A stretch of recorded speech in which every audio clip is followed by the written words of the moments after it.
Assalomu alaykum, hurmatli kuzatuvchilar. Proktolog.uz kanalining doimiy obunachilari. Bugun juda ko'pchiligimizni qiynayotgan bir savolga mutaxassis sifatida javob bermoqchiman. Ya'ni bu qaysi savol? Ko'pchiligimiz eshitib qolganmiz yoki eshitganmiz, yaqinimizdan eshitganmiz yoki internetdan masalan o'qigandirmiz yoki o'zimizning hayolimizga shunaqa fikr kelib qolganki, ya'ni treshina va gemoroy operatsiyalarini qildirganimdan keyin baribir qaytalanib qolar ekan.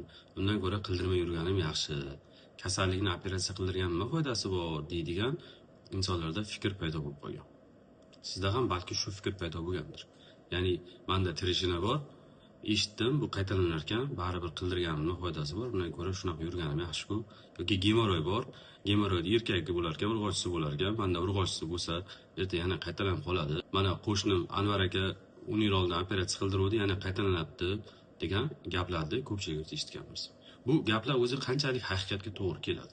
Ya'ni qanchalik bu gapning tagida ma'no, kuchi bor, jon bor. Shu haqda bugun gaplashamiz.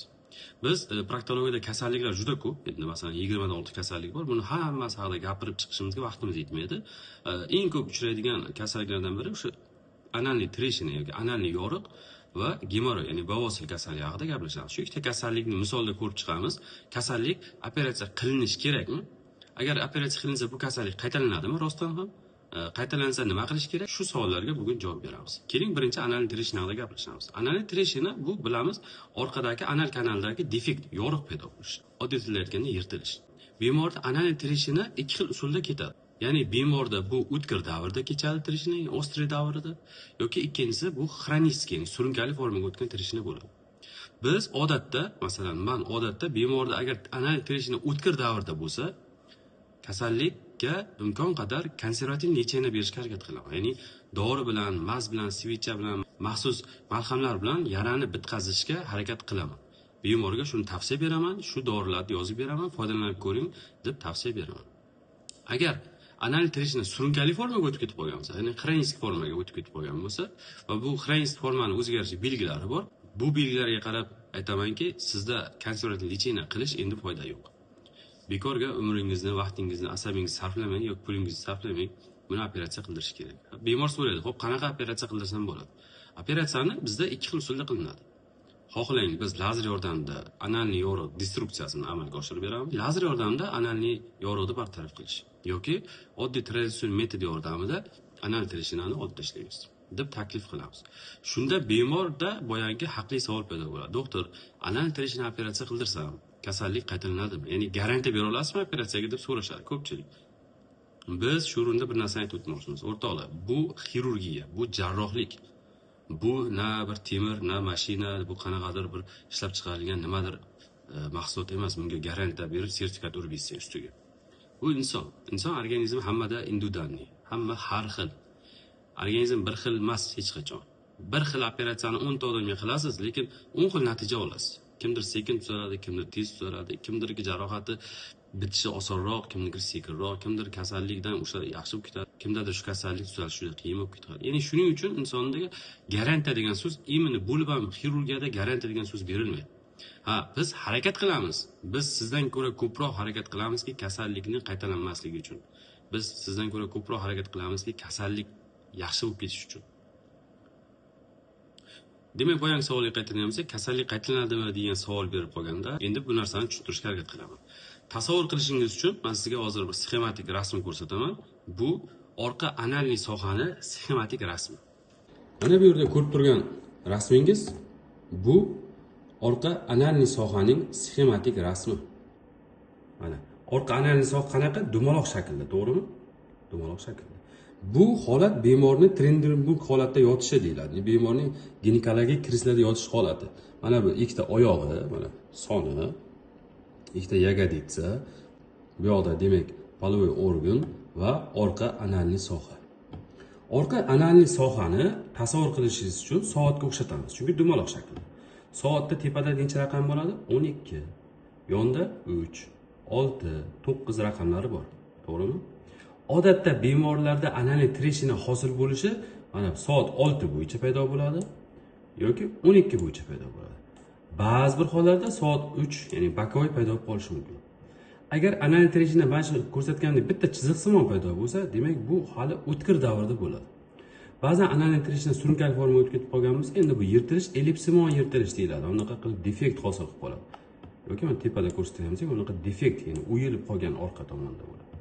Bunaqa katta yirtilishlarda demak bemorga faqat operatsiya taklif qilinadi. Bu o'sha sizning savolingizga javob.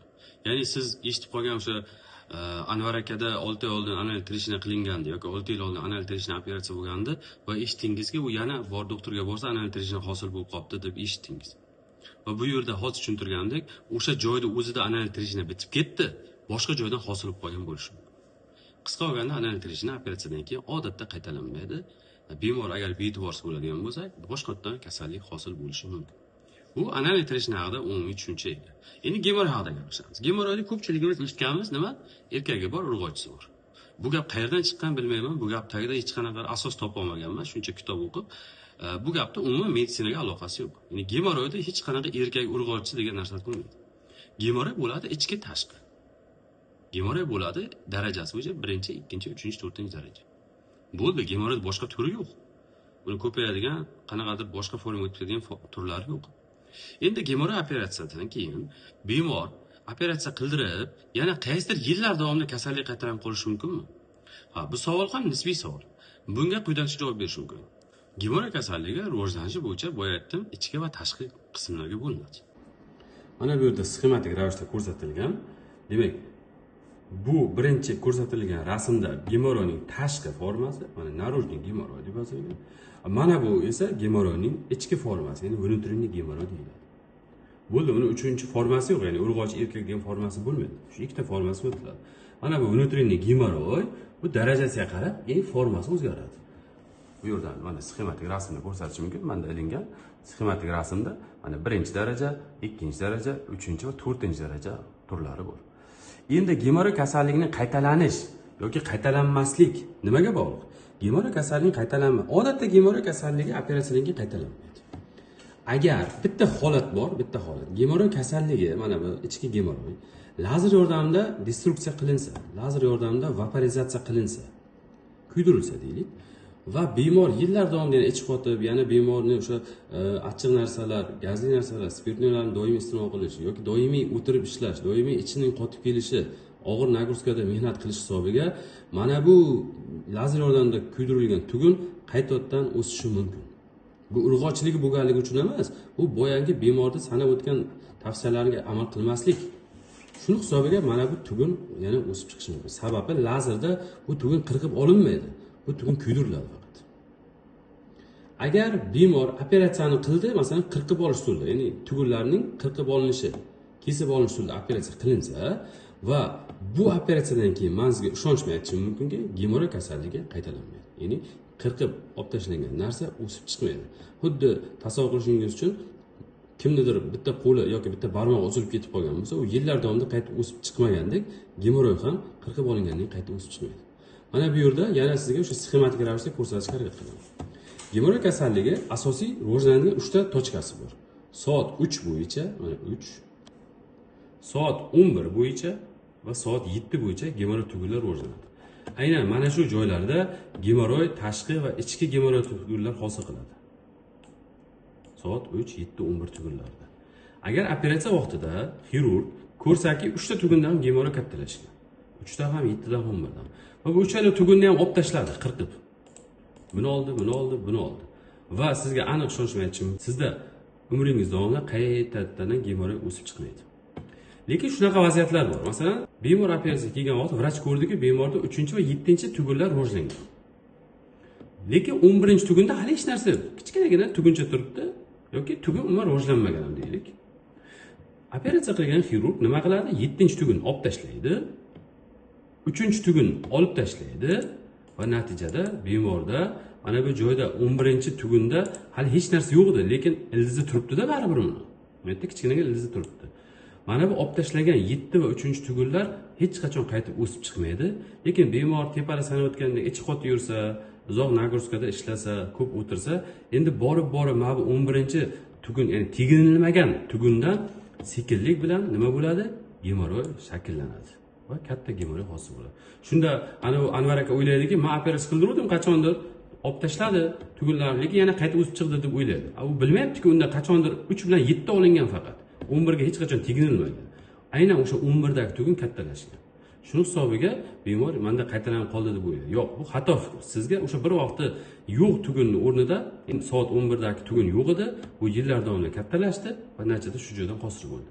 Aniqki 7 va 3 dagi tugun hech qachon hosil bo'lmaydi. Bu yerda hech qachon gemorroy rivojlanmaydi. Demak, bu gemorroy tugundan qirqib olingandagi usul. Men o'ylaymanki, sxematik ancha tushunarli bo'ldi. Do'stlar, demak, hammaga tushunarli bo'ldi degan umiddaman. Bundan ortiq sodda, bundan ortiq jo'n tushuntirishning boshqa iloji yo'q. Siz o'zingizning miyangizga singdirib olgan bu xato fikrlardan voz keching, bo'ldi endi. Gemorroy urg'ochisi bo'ladi, erkagi bo'ladi, ko'payadi. Bu gaplar noto'g'ri o'rtoqlar. Tushunarli, gemorroy qachon qayta chiqishi mumkin? Bu hozir tushuntirganimdek sxematik ravishda tushuntirdim. Sizga agar tushunarsiz bo'lgan bo'lsa, videoni yana boshqatdan sekinlashtirib ko'ring. Sekinlashtirib ko'rsangiz sizga yetarli ma'lumot bo'ladi. Gapimni umumiy xulosasi sifatida aytishim mumkin. O'rtoqlar, na treshina kasalligi, na gemorroy kasalligi operatsiya qilingandan keyin qaytalanmaydi. Boshqatdan hosil bo'lishi mumkin. Kasallikni boshqatdan hosil bo'lishi boshqa narsa, kasallikning qaytalanishi bu boshqa narsa. Shuning uchun o'rtoqlar, sizda gemorroy yoki treshina kasalligi bo'ladigan bo'lsa, hech ikkilanmasdan yaxshi mutaxassisga murojaat qiling. Yaxshi mutaxassis qo'lida yaxshi operatsiya qilinsa, xudo xolisa kasallikdan batamom va butkul xalos bo'lasiz. Azizlar, sizni va sizning yaqinlaringizda shu kabi muammolar bo'ladigan bo'lsa, marhamat bizga murojaat qilishingiz mumkin. Biz sizga tibbiy malakali xizmat ko'rsatishga doim tayyormiz. Bizda buning uchun barcha imkoniyatlar bor. Aparaturalarda hech qanaqa muammoyimiz yo'q. Lazermi, ligashuvmi, garmonikmi, longo, ligator, har qanaqa turdagi apparat bizda mavjud. Yaxshi mutaxassislar ham bor. Albatta sizga kerakli va chiroyli davo choralarini qilib beramiz va bir umrga bu kasallikdan qutulishingizga sababchi bo'lamiz, xudo xolisa. Yaxshi kunlarda ko'rishguncha.